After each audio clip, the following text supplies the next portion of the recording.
Federal Drive is presented by GEHA, Government Employees Health Association, proudly providing health and dental benefits to federal employees and their families. Visit GEHA.com. The Defense Information Systems Agency is seeking industry input on its plan to migrate all Combatant Command's common use IT services to the Defense Department network after General Dynamics Information Technology challenged the agency's decision to expand the Defense Enclave Services contract to perform the work.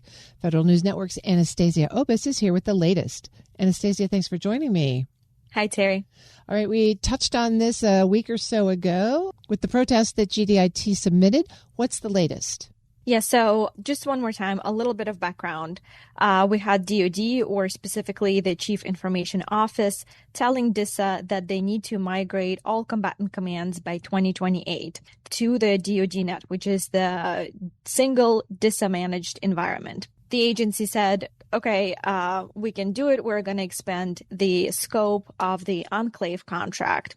They said it was the only viable option and that the prime contractor possessed this unique knowledge and understanding of the DoD net environment to do this work.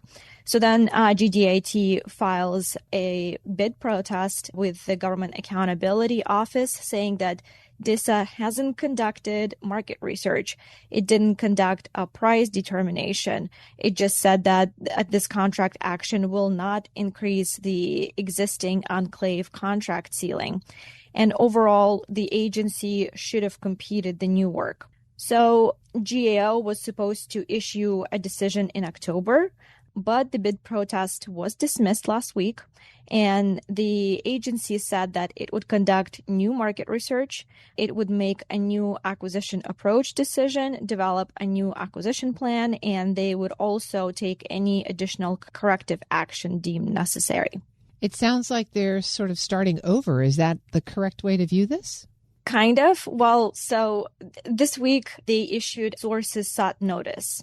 So that would be the market research portion of the corrective action. And that would address one of the complaints that GDIT had. Just to remind everyone, the agency had previously received a waiver from the head of the contracting activity, allowing them not to do the market research.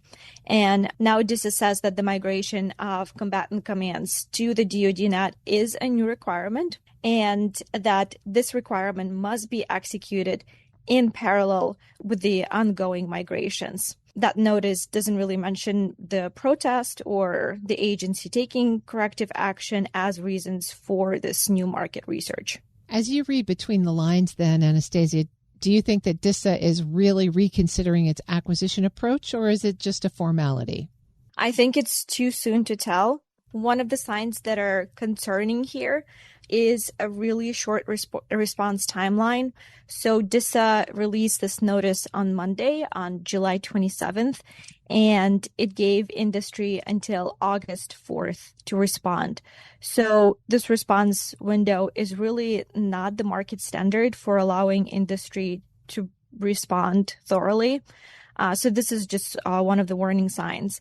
But also, there would also have to be market research followed by other things like requests for information, industry days, engagement not just with industry, but also with the combatant commands. Those steps would show that DISA is taking this seriously and that it's actually willing to consider different procurement approaches. When you think about all of those extra steps, as well as sort of where we are in mid-2026, is 2028 even a realistic deadline to complete this migration? Yeah, I mean, it's understandable that DISA wants to complete this migration by 2028. However, there are a couple of things. First, there are plenty of companies that are capable of doing this migration. They can do it as DISA is asking them with minimum disruptions. They can eliminate dependencies. They could potentially do it by 2028. However, the question here is whether DISA has adequately planned this transition. Why DISA is just now conducting this market research on an initiative that has been under development for years, since 2019. Why are they just doing this analysis regarding this very complex and sensitive effort? It's also to be determined whether DoD.net is optimized and is the most suitable environment for combatant commands, and whether it's ready to receive all these combatant commands.